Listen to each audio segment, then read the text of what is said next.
नमस्कार साथियों। भगवान से आप सभी की सकुशलता की कामना करते हुए आज का एपिसोड स्टार्ट करता हूँ। ओम भूर्भुवः स्वः तत्सवितुर्वरेण्यं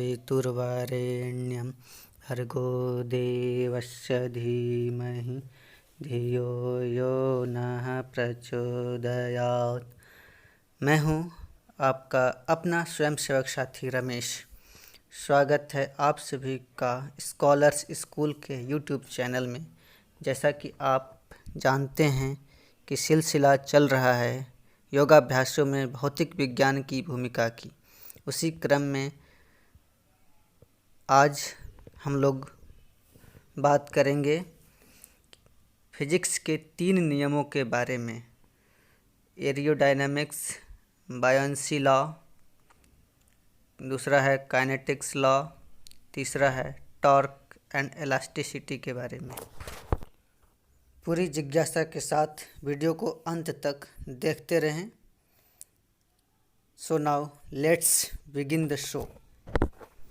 आज का वीडियो आप सभी के लिए बहुत ही रोचक होने वाला है। इन 3 नियमों को डिस्क्लोज करते हुए आपके सामने चित्र के माध्यम से, वीडियोज़ के माध्यम से और जो साइंटिफिक डेफिनेशन है उसके माध्यम से पूरी जानकारी देने की कोशिश की गई है कि योग में ये जो तीनों नियम हैं कैसे लागू हो रहे हैं और इसकी समझ को बढ़ाकर हम योग को और आसान बना सकते हैं अपने लिए। सो स्टार्ट करते हैं। आज के इस अंक में भौतिकी के एरियोडायनेमिक्स एंड बायोंसी लॉ के बारे में हम लोग जानेंगे कि ये दोनों नियम कैसे योग में लागू होते हैं और इसका उपयोग हम कैसे करते हैं। पहला जानते हैं एरियोडायनेमिक्स के बारे में। योगासनों में जितने भी इन्वर्टेड पोस्चर होते हैं, जो सिर के बल खड़े होने वाले हैं और हाथ के बल खड़े होने वाले हैं, इन आसनों की स्टार्टिंग में जब कोई शुरू करता है तो बहुत ही दिक्कत आती है, लेकिन जैसे ही उसका शरीर सामंजस्य बैठा लेता है उन आसनों के साथ रेगुलर प्रैक्टिस के थ्रू, तो वह बहुत ही निपुणतापूर्वक इन आसनों को कर लेता है। तो शुरुआत में कोई भी बेतरतीब ढंग से ही इन आसनों में जाने की कोशिश करता है, लेकिन फिजिक्स का जैसा कि नियम है, कोई भी कार्य नियम के अनुसार होता है। तो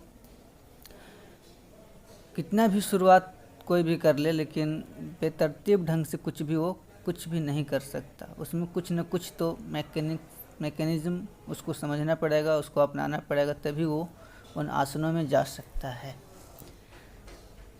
तो शीर्षासन का एग्जाम्पल लेते हैं। उसमें जाने से पहले आपको डॉल्फिन मुद्रा में आना पड़ता है और फिर धीरे धीरे पैरों को सिर के करीब लाया जाता है और पैर धीरे धीरे मोड़ते हुए और अपने कोर मसल्स, पेट की मांसपेशियों से शक्ति या ताकत लगाते हुए उस पोस्चर के अलाइनमेंट में बॉडी को लाते हैं और इस तरह से धीरे धीरे करके हमारा पैर ज़मीन को छोड़ने लगता है। जितना हम अपना सिर का वज़न ज़मीन पे डालेंगे वैसे ही हमारा पैर ऊपर उठने लगेगा। यह भौतिकी का नियम है।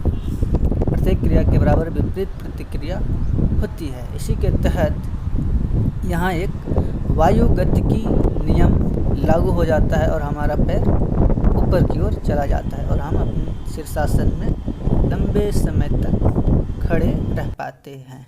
हाँ, अब इसी से मिलता जुलता एक और लॉ है जिसे हम बायोंसी फोर्स कहते हैं। यह एक ऐसा बल है जो किसी वस्तु को पानी में तैरने के लिए काम आता है। जैसा कि कई योग साधकों को आप देखते होंगे कि नदी में भी वो पानी में आराम से किसी आसन में जा कर के वहाँ तैरते रहते हैं।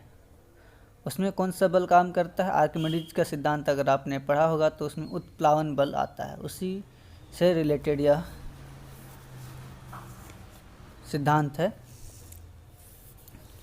तो हम पानी में कैसे तैर सकते हैं? यहाँ पे आपने देखा होगा कि मछली आराम से पानी में तैर लेती है, तो उसी तरह से योगियों ने उसका एक विकल्प निकाला जिसका कि नाम है मत्स्यासन। अगर मत्स्यासन में आदमी चला जाए और मत्स्यासन करके पानी में अगर चला जाए तो वह आराम से तैरता हुआ लंबे समय तक उसमें रह सकता है।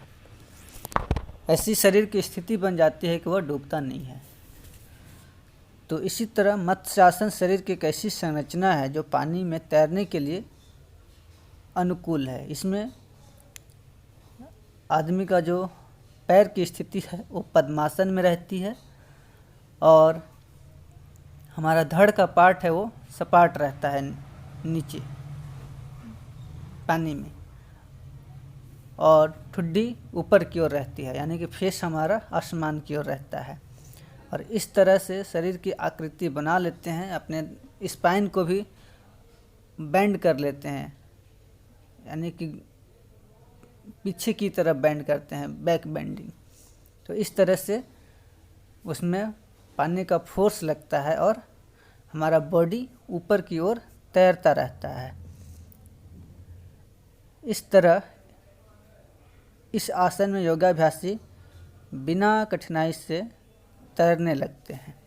पर आप लोगों से अनुरोध है कि आप इस तरह के अभ्यास अकेले में कदापि न करें। इसे सीखने के लिए किसी योग्य शिक्षक की तलाश कर लें और अकेले तो इसका अभ्यास करने की कोशिश भी न करें। आइए आज के दूसरे नियम की ओर चलते हैं, जिसका कि नाम है गतिज ऊर्जा या काइनेटिक्स फोर्स। सूर्य नमस्कार एवं अन्य विन्यास क्रम के आसनों में एक आसन से दूसरे में जाने वाला तेज जो ट्रांजिशन संक्रमण है, हर समय रीढ़ की हड्डी और मांसपेशियों के विस्तार या फ्लेक्सस से संबंधित गतिज ऊर्जा का प्रवाह ही होता है।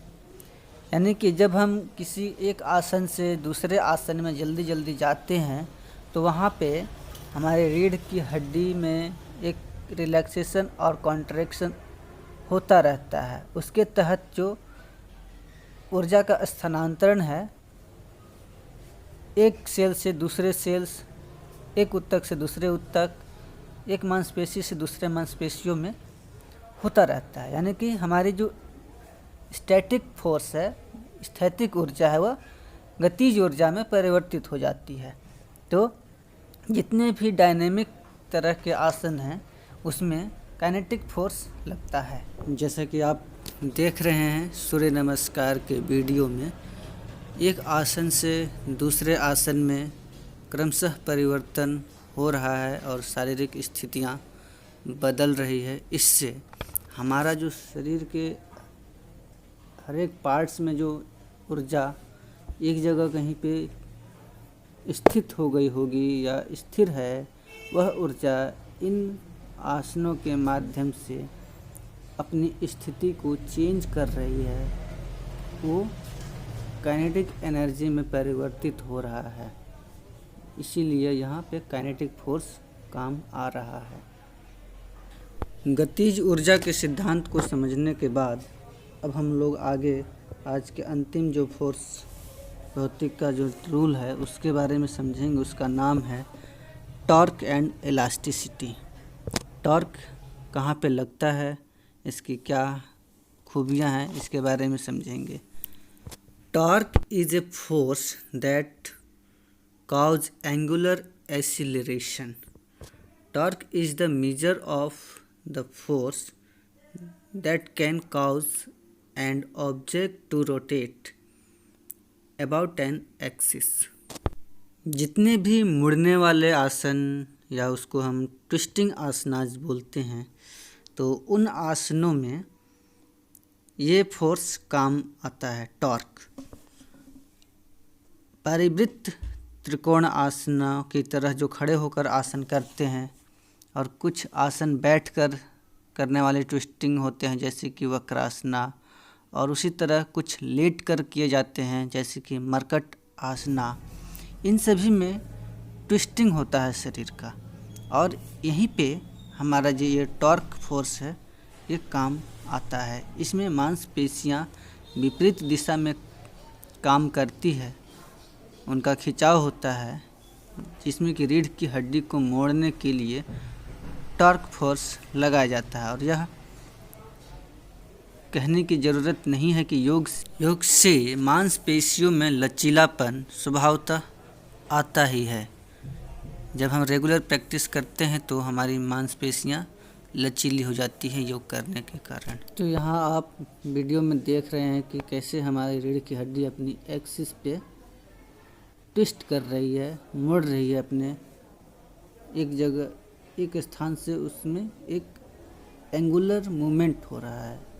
इसी को हम लोग टॉर्क मूवमेंट या टॉर्क फोर्स से होने वाले आसना कहते हैं। इसका नाम है वक्रासन। आशा है आप सभी को योगा फिजिक्स की ये श्रृंखला पसंद आ रही होगी।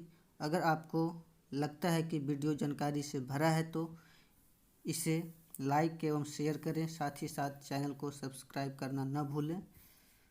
Thank you, see you in next video.